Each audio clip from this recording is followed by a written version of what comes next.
I thought you were a good daughter-in-law, but it seems I was wrong. Leave this house and never come back. You're nothing but a parasite. Pack your things and go. Ever since my husband passed away, my mother-in-law Sarah and sister-in-law Catherine have been saying mean things to me. Even though I've been taking care of Sarah, my husband was worried about her until the end. And yet Catherine says bad things about him, and I couldn't help but argue back. If you both feel that way, I understand. I'll leave. When I said that, Sarah and Catherine were happy, but a few months later, they were begging me. The bad luck I wished for them was worse than I thought. My name is Emily. I'm 32 years old and work as a buyer for famous brands. I met my husband Tom through a friend. Tom was kind and calm, just the husband I wanted, so I said yes when he proposed. Tom's parents were independent, so I got along well with them and didn't have any problems with my mother-in-law. Having a caring mother-in-law and practical father-in-law seemed perfect to me. Tom worried about his mom's financial future because she didn't think much about money. He thought it would be fine as long as his dad, who was responsible with money, was healthy. Tom also had an older sister, Catherine, who was divorced and lived alone. He figured she'd take care of their parents later on. But Tom didn't fully trust Catherine. I'm worried about giving our family money matters to Catherine. Why? There were problems before. I didn't think much about Catherine's past then, but later, Tom's worries turned out to be true. After I married Tom and had a few peaceful years, his dad got sicker and died. Since Sarah always depended on her husband, she was devastated. It's tough now, Sarah, but let's try to move on. I've always let my husband handle everything. I don't know how to do it alone. Tom was worried about his mom living alone, and I share his concern. As our son, he must have been really stressed about it. Then, one night, he came to me with an idea. Emily, what if my mom comes to live with us? It was unexpected, but I had a feeling he might suggest this someday. But what about Catherine? What about her? Shouldn't she, as the daughter, take care of mom instead of us? I want to step up and take dad's place, looking after mom. She's not great with money, so I'll handle her finances too. Can't we ask Catherine to do that? No, that won't work. It was rare for Tom to firmly say no to my idea. I want to make sure dad's money is well taken care of, so mom won't struggle later on. Even though he felt bad about asking me to live together, Tom was determined to handle dad's inheritance and savings. It's okay. I think we'll all be happy living together with your mom. I'm genuinely worried about her being alone too. Oh, Emily, thank you so much. And so we started our new life as a family of 3 in Sarah's house. Just like she promised, Sarah left everything for her husband to handle, from bank accounts to bills and credit cards. She didn't really understand any of it. Tom managed her money separately from ours and decided to give her a monthly allowance for her expenses. Whenever Sarah was tempted by dodgy salespeople or pressured to buy expensive stuff by friends, it was Tom's job to guide her. If he didn't, she might end up with a lot of debt because she was careless with money. By taking on the role of her husband, Tom made his mom happy. Seeing her happier also made Tom feel better. Sarah helped out with the household chores since I was working, and everything was going smoothly, but our peaceful life came to an abrupt halt. Tom collapsed at work. He had the same illness as his dad and might have pushed himself too hard during a busy time, ending up in the hospital. Sarah and I visited him almost every day, but Tom didn't seem to be getting better. Emily, I need to talk to you about what happens after I'm gone. Don't say that. Let's focus on getting you better so we can go back to living with your mom, just like before. I knew I might get sick like Dad, so I'm prepared. But there's one thing I need you to do for me regarding Mom. Trying to hold back tears, I listened closely to my husband's last request. A few weeks later, Tom passed away. Dealing with telling relatives, sorting things out with his job, and planning the funeral kept me busy and distracted from the grief. Once everything was settled, I remembered what Tom had asked of me. There was no time to mourn now. I had to step into Tom's shoes and take care of my mother-in-law. I'm sorry I've been occupied lately, Sarah. From now on, I'll handle the money matters instead of Tom. Don't worry, I'll make sure we have enough for our monthly expenses. Emily, are you still going to stay with me now that Tom is gone? Absolutely. Tom always told me to take care of you. Let's keep supporting each other. I understand. Sarah's eyes filled with tears as she spoke. I'm sorry for putting the burden of finances on you while you're already busy. Don't worry, keeping busy helps me cope, so it's actually helpful. But Catherine didn't seem happy about me living with her mom. When she found out I was not only staying but also handling the money, she burst into the house in anger. Why is Emily, an outsider, still here after Tom's gone? And why is she in charge of the money? Doesn't that seem strange to you? Before Tom passed away, he asked me to take care of Sarah and handle the finances. Are you just saying that conveniently? No, it's what Tom wanted. Is there some hidden reason behind this? And are you using Tom's name to your advantage? Catherine wasn't convinced, but she backed off for the time being. However, the next week she came back furious. Emily, what do you think you're doing? I saw everything. What are you talking about? You're having an affair, aren't you? An affair? I saw you going into a men's store and dining at a fancy restaurant with a man. Are you using Tom's money on your lover? That's not true. I haven't spent any money like that on someone else. Your excuses won't cut it. It hasn't been long since Tom passed away, and you're already moving on to someone new. Have you no shame? Mother, don't you agree? Influenced by Catherine's words, Sarah started to doubt me too. Emily, is it true? No, that's not what happened. I'm just following Tom's wishes, I tried to explain, but Catherine interrupted me. How dare you bring up Tom's name after cheating on him? How could you sink so low? I fell silent, feeling the cold stares from both Catherine and Sarah. Then Sarah spoke up. I used to think you were a good daughter-in-law, but I was wrong. I never want to see you again. Leave, Catherine chimed in triumphantly. That's right, parasites like you don't belong here.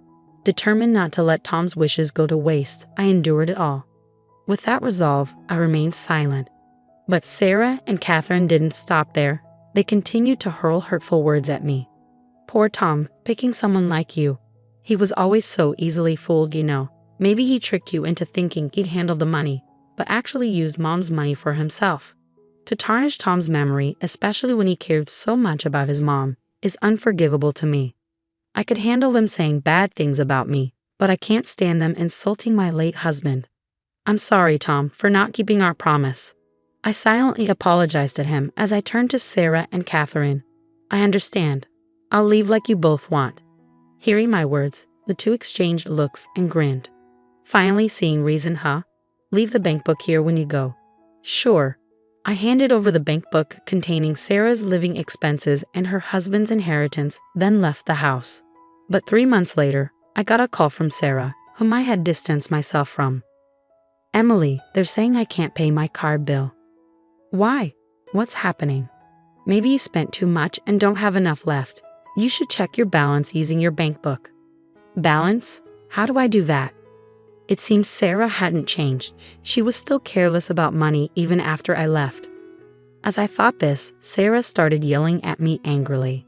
This never happened when you were here. Suddenly after you left, the money's gone. You must have stolen it. I can't believe this. Come here right now. Furious, Sarah hung up the phone. Feeling heavy-hearted, I reluctantly went to her house. When I arrived, both Sarah and Catherine were waiting for me.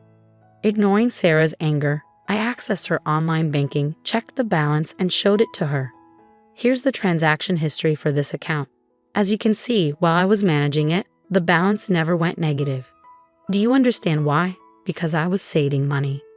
It's hard to believe that you, who aren't good with money, would suddenly start saving. Actually, the balance stayed positive because I was depositing $1,500 every month for living expenses. Living expenses? I didn't know about that. Tom and I did it while he was alive. We decided to use our money to cover your expenses, so your savings wouldn't go down. Really? Tom did that? Yes, even after he passed away, I kept doing it with $1,500 from my own salary, but when you asked me to leave, I stopped. Then I continued, showing Sarah the transaction details. Let's see the transactions after I left. There are more than $1,500 being taken out, suggesting big expenses. I didn't change my spending habits. Maybe Catherine used it. With that, I shifted the conversation to Catherine. Looking at the details, there were card payments at fancy stores and restaurants. I can't picture Sarah spending money at those places. Catherine, do you have any clue? It wasn't me, but I can't think of anyone else who might have used it but you. Could it be you? Did you secretly use a family card or something? I've seen you at those shops and restaurants before. Even now, you're still using mom's money. How low can you go? Can you just stop? I was there for work. The meals were for a meeting with a shop owner. Just because I say it's for work, you think you can't trust me? Fine, let's confirm it right now. I immediately called the shop owner. Thank you for always helping us out. Yes, it was last Friday, and the item was... Well, I was checking some details on the phone. Catherine just stared blankly. Thank you. Can you include that as well?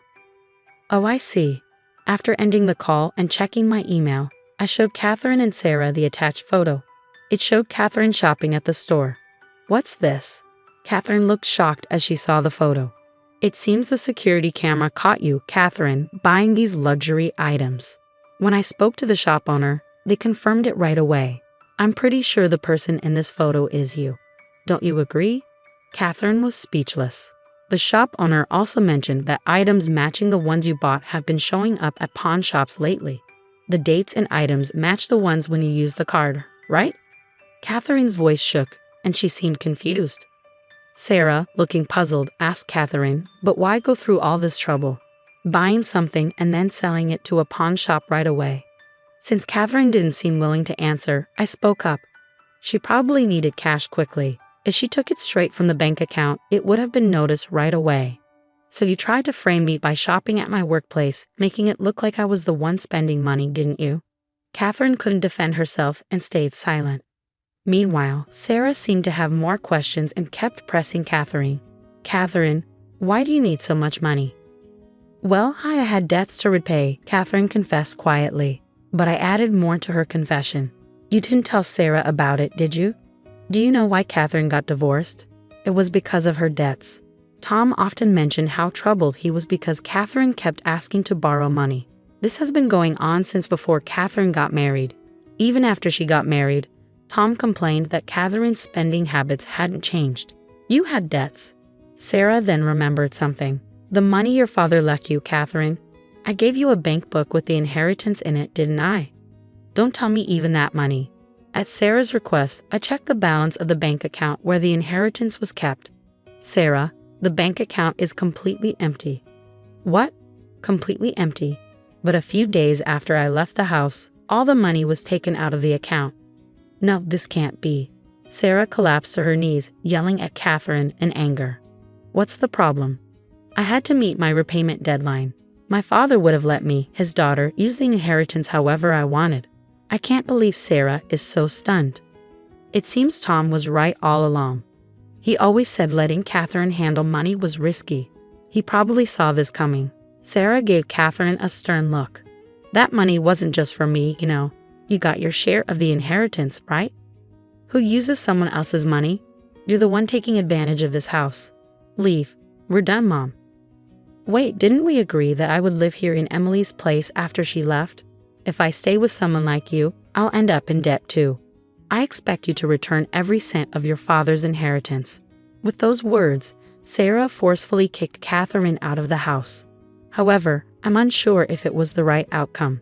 Since then, we've lost all contact with Catherine, and Sarah never got back any of the misused inheritance. If she still had it, Sarah could have lived comfortably in her old age. But now, she lives in poverty and loneliness.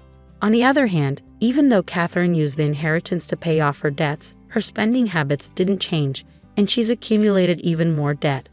Without money to repay her debts, she keeps moving to avoid her loan sharks. Only now do I truly feel the weight of Tom's passing. Though things turned out differently from Tom's last wish, I believe I haven't done anything wrong. Tom wanted me to prioritize my happiness above all else. Living with Sarah and Catherine would have gone against Tom's wishes for our well-being. I believe he would understand. From now on, with memories of Tom in my heart, I'll take a new step forward.